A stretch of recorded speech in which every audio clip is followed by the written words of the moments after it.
ابھی تک منڈلانے والے جنگ کے بادلوں کو اب تھوڑا سا آرام آ گیا ہے، کیونکہ امریکہ نے ایک پیس پلان کا باقاعدہ اجرا تو نہیں کیا، لیکن اگر آپ غور سے پڑھیں پچھلے 24 گھنٹے کی ڈیولپمنٹس کے حوالے سے خبروں کو، تو آپ کو اندازہ ہو جائے گا کہ امریکہ نے امن کا اور جنگ کو روکنے کا ایک باقاعدہ پلان متعین کیا ہے، اور دونوں اطراف سے اس کے اوپر رد عمل مثبت ہے۔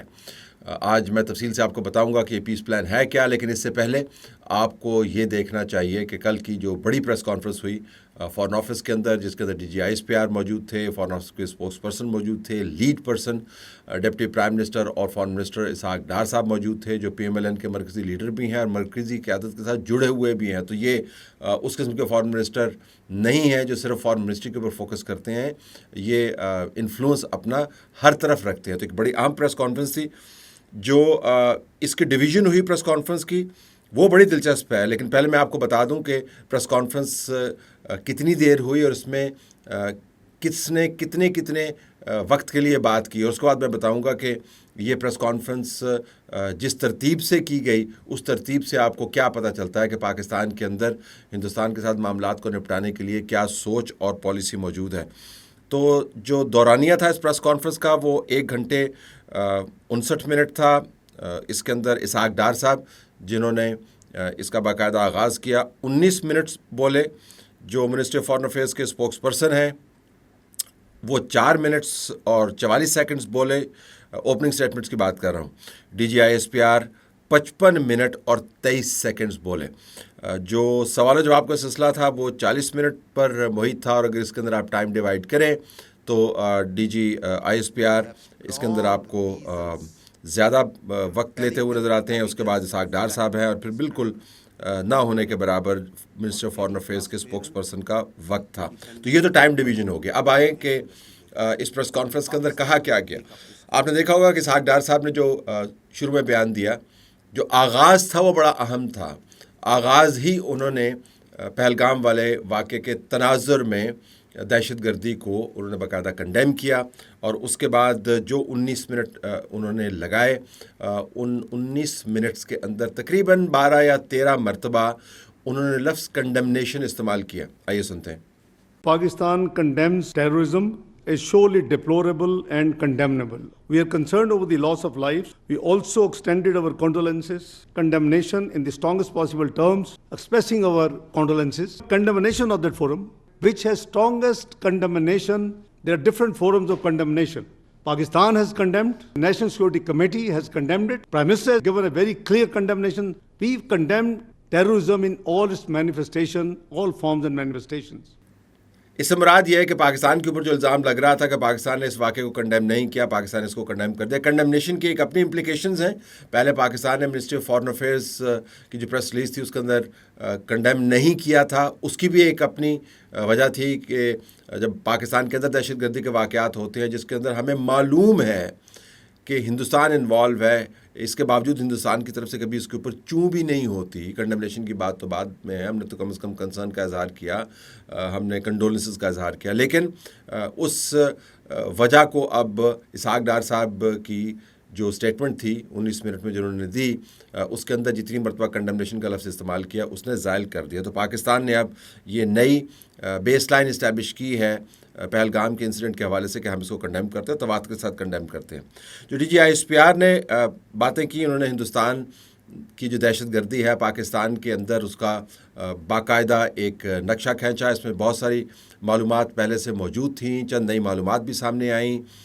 میاں والی کے دہشت گردی کے واقعے میں کیسے لوگ انوالو تھے، بیک اینڈ کے اوپر کون کون سے اکاؤنٹس کام کر رہے تھے، جو جعفر ایکسپریس تھا اس حوالے سے کس طریقے سے اکاؤنٹس کام کر رہے تھے، جو کراچی کے اندر چائنیز کے اوپر حملہ ہوا اس کے اندر یہ اکاؤنٹس کس طریقے سے کام کر رہے تھے، BLA کس طریقے سے ہندوستان کی میڈیا پر آتا ہے اور ہندوستان دنیا بھر میں کس قسم کی قتل و غارت گری کی کیمپین چلا رہا ہے۔ یہ تمام معلومات کچھ نئی اور کچھ پرانی اکٹھی کر کے ہندوستان کے خلاف انہوں نے ایک بڑا کیس بنایا، لیکن جو ان کے حصے میں بات آئی کرنے کی، اس کا تعلق انویسٹیگیشن سے تھا کہ پاکستان چاہتا ہے کہ اس واقعے کی انویسٹیگیشن ہو، جو شفاف ہو، جو کھلی ہو اور جو حقائق پر مبنی ہو۔ ہمیں اس کے اوپر کوئی اعتراض نہیں ہے۔ آئیے سنیے۔ We have got nothing to do with Pahalgam. And once we say the only way out is an independent, credible, transparent investigation, we have strong reasons, empirical evidence and facts on the basis of which we are seeing. So what all we are showing you here, that independent, transparent, neutral, credible investigators, if they see this, this is what they need to see. This all is verifiable. This all is there for to see.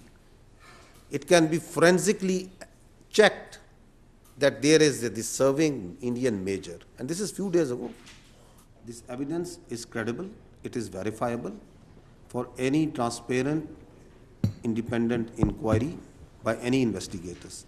And Pakistan will take up this case, is taking up and will continue to take up this case of this state-sponsored and abetted terrorism with all forums.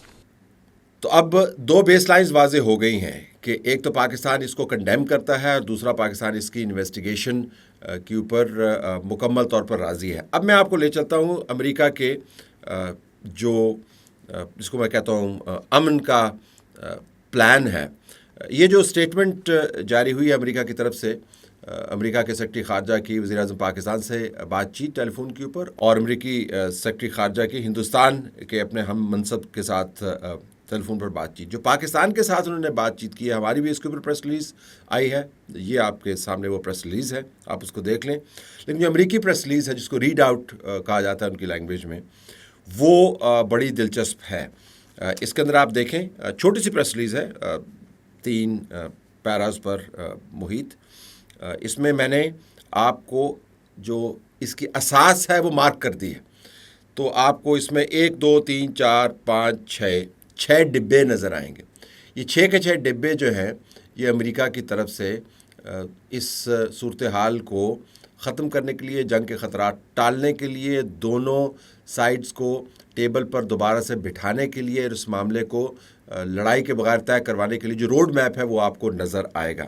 وہ نظر آپ کو واضح انداز سے آئے گا اگر آپ اس سلائیڈ کو دیکھیں، جس پر میں نے نمبر لگا دیے ہیں کہ آپ نے پہلا کام کیا ہے، دوسرا کیا ہے، تیسرا کیا ہے، چوتھا کیا ہے، پانچواں کیا ہے، چھٹا کیا ہے. تو اب ہم آپ کو بتاتے ہیں کہ پہلا کام کیا کرنا ہے. پہلا کام یہ کرنا ہے کہ اس کو کنڈیم کرنا ہے. دوسرا کام کیا کرنا ہے کہ آپ نے دہشت گردوں کا احتساب کرنا ہے، ان کو پکڑ کے. تیسرا کام کیا کرنا ہے، کوآپریشن کرنی ہے تحقیقات کے اندر. چوتھا کام کیا کرنا ہے، آپ نے موجودہ جو تناؤ ہے اس کو کم کرنا ہے. پانچواں کام کیا کرنا ہے، آپ نے براہ راست رابطے کو دوبارہ سے بحال کرنا ہے. اور چھٹا کام کیا کرنا ہے، آپ نے امن اور سلامتی اس خطے کے اندر اس کو انشور کرنا ہے. اب کس نے کیا کام کرنا ہے، یہ بڑا دلچسپ ہے. یہ جب میں آپ کے سامنے سلائیڈ رکھوں گا تو آپ کو اندازہ ہو جائے گا کہ کل کی پریس کانفرنس کے اندر بنیادی طور پر امریکہ کی ثالثی کا آپ کو ثبوت نظر آتا ہے. اور یہ اب اس وقت آپ کے سامنے ہے. جو نمبر 1 ہے، جو گرین ہو گئے ہیں اس میں باکسز، یہ کام پاکستان نے آلریڈی کر دیے ہیں. وہ کیا کیا ہے؟ پاکستان نے اس اٹیک کو کنڈیم کر دیا ہے. اسحاق ڈار صاحب کی پریس کانفرنس کے اندر جو اسٹیٹمنٹ ہے وہ آپ کے سامنے ہے.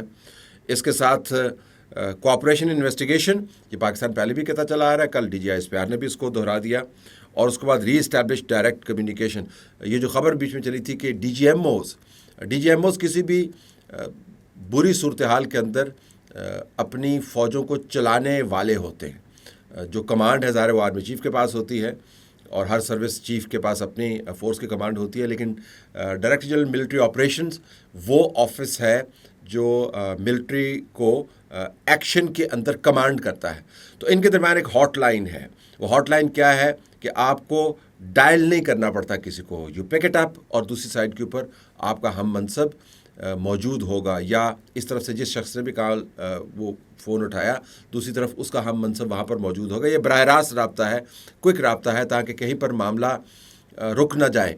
اور آپ کو جب ہاٹ لائن کے اوپر جب آپ کال کرتے ہیں تو وہ ہر حال میں کال کو رسپونڈ کرنا ہوتا ہے. معاہدہ یہ ہے. تو DGMOs نے کل دوبارہ سے رابطہ کیا. تو یہ 3 کام تو ہو گئے. اب باقی 2 کام سانجھے ہیں جو کرنے کے ہیں. وہ ہیں ڈی ایسکیلیشن آف ٹینشنز اور maintaining piece and security in South Asia. Hindustan کے ساتھ جو امریکی سیکرٹری خارجہ نے بات کی اس کے اندر پاکستان کے ساتھ مل کر تناؤ کو کم کرنے کی معاملے کے علاوہ کوئی معاملہ ٹیک اپ نہیں کیا گیا، جس سے مراد یہ ہے کہ جو دہشت گردوں کو، یہ بھی آپ ریڈ باکس میں دیکھ سکتے ہیں، گرین نہیں ہوا، آپ نے پکڑ کر ان کا احتساب کرنا ہے. یہ اب ہندوستان نے ان کو پکڑنا ہے، اور اگر ہندوستان کی طرف سے یہ الزام دوبارہ سے دھرا گیا اور کچھ آل فال قسم کا ثبوت بھی سامنے رکھا گیا اور پاکستان کی طرف اس کو دھکیلا گیا، تو پاکستان کو اب ان دہشت گردوں کو اکاؤنٹیبل ٹھہرانے کے لیے جو معاملہ ہے اس کے اندر بھی حصہ ڈالنا ہوگا. یہ یاد رکھیے کہ دہشت گردوں کو اکاؤنٹیبل ٹھہرانے کے اوپر کمٹمنٹ کی گئی ہے، دونوں طرف سے جو الفاظ بولے کمٹمنٹ کی گئی ہے. تو اب آپ کو پتہ چلے گا کہ اس وقت اگر ماحول نسبتاً کشیدہ تو بہت ہے، ظاہر ہے جب اس قسم کی صورتحال بنی ہو تو کسی وقت کچھ بھی ہو سکتا ہے، لیکن اگر آپ اس کے اندر تھوڑا سا ٹھہراؤ دیکھ رہے ہیں تو اس کی بنیادی وجہ یہ ہے کہ امریکہ نے اس کے اندر چھلانگ لگائی ہے اور اس معاملے کو فی الحال یہاں پر روک دیا ہے. جو روڈ میپ ہے آپ کے سامنے ہے، جو کل پریس کانفرنس ہوئی لمبی چوڑی، اس کے مقاصد بھی آپ کے سامنے ہیں. ہندوستان کے ساتھ تعلقات کو بہتر بنانے کے لیے امریکی ثالثی کے حوالے سے یہ تمام معاملات جڑے ہوئے ہیں. لیکن اس پریس کانفرنس کے اندر ایک اور اہم بات بھی ہے جس سے ہمیں نظر نہیں ہٹانی چاہیے. پاکستان نے طویل عرصے کے بعد پہلی مرتبہ ہندوستان کے خلاف ایک باقاعدہ پبلک کیس ڈیولپ کیا ہے دہشت گردی کے حوالے سے. اس کا تعلق خیبر پختونخوا کے اندر ہے، جو واقعات ہیں اس سے ہے، جو بلوچستان کے اندر واقعات ہیں. ہم ٹکڑوں میں تو یہ باتیں سنتے چلے آ رہے تھے، لیکن تمام مواد کو اکٹھا کر کے پبلکلی کمٹ کرنا کہ یہ ہندوستان پاکستان کے اندر کر رہا ہے، ایک نئی بیس لائن اسٹیبلش کر دیتا ہے. اب یہ نہیں ہو سکتا کہ آپ پبلکلی اتنا کیس بڑا ڈیولپ کریں اور اس کے بعد ہندوستان کی طرف سے جو پہلگام کا فکشن بنایا گیا ہے اس کے اوپر تو آپ انویسٹیگیشن بھی کریں، اس کو کنڈیم بھی کریں، اور ہندوستان تمام تر جو کالے کرتوت ہیں پاکستان میں کرنے کے باوجود، جس کا عکس کل آپ نے پریس کانفرنس کے اندر دیکھا، اس کے باوجود نہ وہ اس کو کنڈیم کرے اور نہ اس کی پکڑ ہو. تو پاکستان نے کل کی پریس کانفرنس کر کے ثالثی کے عمل کو آگے بڑھانے کے لیے قدم تو اٹھایا ہے، لیکن میرے لیے جو اور بھی بڑی خبر ہے اس کے برابر میں وہ یہ کہ مستقبل میں آپ نے ہندوستان کے ساتھ کیسے ڈیل کرنا ہے اس کی بیس لائن کل اسٹیبلش ہوئی ہے. اب دیکھنا ہے یہ ہے کہ ہم اس کو فالو اپ کرتے ہیں یا نہیں.